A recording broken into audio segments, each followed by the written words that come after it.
ဒီနေ့တော့မိုးအေးလေးနဲ့ဆိုတော့ဒီရင်ဒီငပိချက်ရဲ့ဒလဘောဟင်းပူပူလေးရဲ့ချက်ပြီးတော့စပါမယ်ဒီရင်ဒီငပိချက်လေးရင်ထမ်း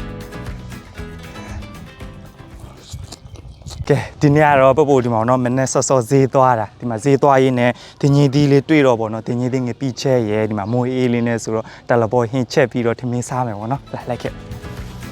အရင်ဆုံးဈေးရောက်ဝယ်လာတဲ့ဒီရင်ဒီလေးတွေကိုရေဆေးပေးပြီးတော့အရင်ဆုံးပြုတ်ပေးလိုက်ပါမယ်ပြုတ်တဲ့အချိန်မှာဆန်လေးလက်တစ်စုပ်လောက်ထည့်ပြီးတော့ပြုတ်ပေးမယ်ပေါ့နော်နူးနေရာတေချာလေးပြုတ်ပေးလိုက်ပါမယ်ဒါကတော့ဒီညင်းငပိချက်ထည့်ဖို့ပါဝေပစ္စည်းလေးတွေပါကျက်တို့ဖြူနီထောင်းသားလေးကိုစီတက်ပေးလိုက်ပါမယ်စနွင်းရဲ့အယောင်တင်မုတ်လေးထည့်ပြီးတော့စီတက်ပေးလိုက်ပါမယ်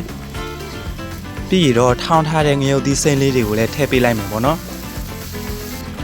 အနံလေးမွေးလာပြီဆိုရင်တော့ခင်းချေသီးလေးထည့်ပေးလိုက်ပါမယ်ခင်းချေသီးလေးကိုအရင်ဆုံးနူးနေအောင်ချက်ပေးမယ်ပေါ့နော်ရေနွေးလေးနည်းနည်းထည့်လိုက်ပါမယ်ခင်းချီသီးလေးတေချာနူးမှစားကောင်းတာပေါ့နော်ပြီးရင်တော့ငပိလေးထည့်ပေးလိုက်ပါမယ်ငပိလေးကြေသွားပြီဆိုရင်တော့ပြုတ်ထားတဲ့ညင်းသီးလေးတွေထည့်လိုက်ပါမယ်အနံလေးမွေးနေမယ်ပပူကတော့ညင်းသီးဆိုအရင်ကြိုက်တယ်ပေါ့နော်ပြီးရင်တော့အရသာအတွက်စားရဲအချုံမုံလေးထည့်ပေးလိုက်ပါမယ်ပြီးရင်တော့ရေနွေးလေးနည်းနည်းထည့်ပေးလိုက်ပါမယ်ပြီးရင်တော့စီပြန်လာတည်အထိတည်ပေးလိုက်ရုံပဲပေါ့နော်အဲ့လိုဆိုရင်တော့ရမ်းစားလို့ကောင်းတဲ့တင်ကြီးသီးငပိချက်လေးရပါပြီဒါလေးကကြတော့ဒလဘောချက်ဖို့အတွက်ဆန်ကိုထောင်းထားတာပေါ့နော်ရေနည်းဆူဆူတဲ့ကိုကျက်သွနီလေးထည့်ပေးလိုက်ပါမယ်ပြီးရင်တော့ခုနထောင်းထားတဲ့ဆန်လေးတွေကိုထည့်ပေးလိုက်ပါမယ်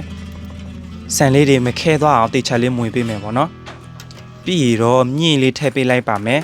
ကိုမွန်းချီရွဲလေးလည်းထည့်ပေးလိုက်ပါမယ်ပြီးရတော့ဘူးညိုလေးလည်းထည့်ပေးလိုက်မယ်ပေါ့နော်ဒါလဘောကတော့ပုတ်ခဏခဏချက်ပြနေကြပေါ့နော်ပြီးရင်တော့ငပိရည်လေးလည်းထည့်လိုက်ပါမယ်ဒါတော့ရေချုံငပိပေါ့နော်ပြီးတော့အရသာအတွက်အစားရဲ့အချုံမုံလေးနည်းနည်းထည့်ပေးလိုက်ပါမယ်လို့ဆိုတော့ရမ်းကိုအရသာရှိတဲ့ကရင်ဒါလဘောလေးရပါပြီဒါလေးကကြတော့ဒါလဘောဟင်းလေးရယ်ပြီးတော့ဒါလေးကကြတော့တင်ရင်သီးငပိချက်လေးပေါ့နော်စားချင်နေတာကြာပြီအခုမှတင်ရင်သီးပေါ်တော့လေတင်ရင်သီးငပိချက်လေးရင်ထည့်မယ်စားပါအောင်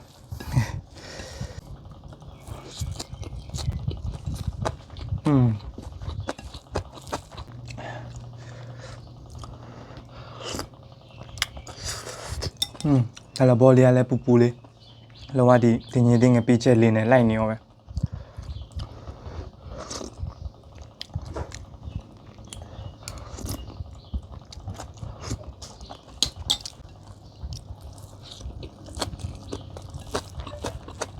အားတင်ရင်သေးလေး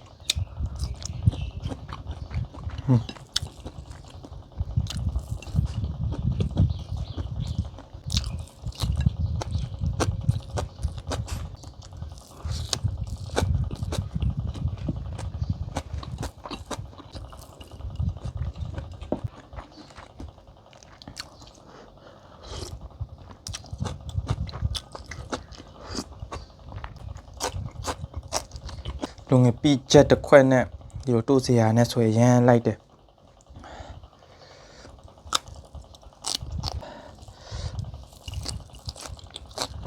ဘဝတော့တင်ရင်သေးဆိုရင်ကြိုက်တာပေါ့နော်ဒီလိုကြော်ပဲကြော်ပြုတ်ပဲပြုတ်ပေါ့နော်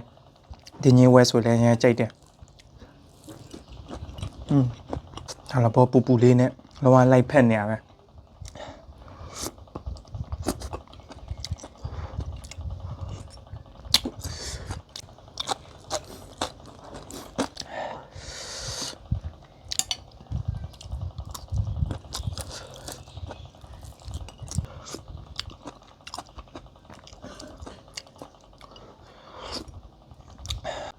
ဘယ်ကိုတင်းသွားပြီပေါ့နော်တော်တော်လေးကိုစားလို့ကောင်းတယ်ကဲအခုတော့ပပိုစားပြီးသားပကံလေးတွေကိုဆေးလိုက်ပါအောင်မယ်ဟိုမနေ့တော့ဈေးထဲမှာပေါ့နော်ဒီလိုအီလန်ကဒီလိုပြန်ဖြစ်သုံးလို့ရတဲ့အထုပ်လေးထွက်နေတာတွေ့လို့ပေါ့နော်ဝယ်လာလိုက်တဲ့အိမ်မှာလည်းကုန်နေပြီဆိုတော့လေ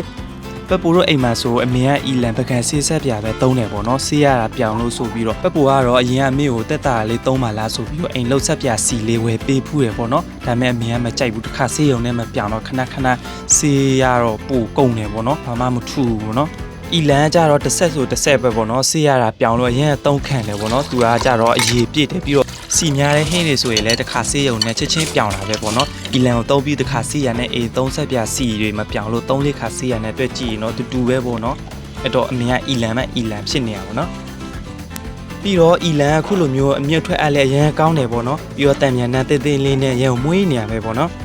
အစာတောက်ထက်တဲ့ပကံဆိုတာတက်တန်းရှင်းရှင်းလေးစေးကြောနိုင်မှာပေါ့နော်ပပိုတို့အိမ်မှာကြတော့လဲတူလေးတူမလေးကလေးရှိရောပေါ့နော်ဒီတန်းရှင်းမှုလဲထူခူးဆက်ရပါတယ်ပပိုတို့အိမ်မှာကြတော့မိသားစုဝင်လဲများတော့ပကံများများစေးရတာပေါ့နော်အဲ့တော့အချက်ရည်များများလဲစေးနိုင်ညှုတ်ထွက်အပ်လဲကောင်းပြီးတော့စီလဲပြောင်းတဲ့အီလန်ထဲမှာတွက်ချေကြိုက်တာပေါ့နော်ကဲပပိုဆေးလို့ပြီးသွားပြီပေါ့နော်စီပြောင်းပြီးတော့ net တွေမွေးနေရပဲပေါ့နော်ဒီနေ့ပပိုရဲ့ဗီဒီယိုလေးကိုတော့ဒီမှာပဲရက်လိုက်ပါမယ်နောက်ဗီဒီယိုမှာပြတ်တွေ့ကြတတာ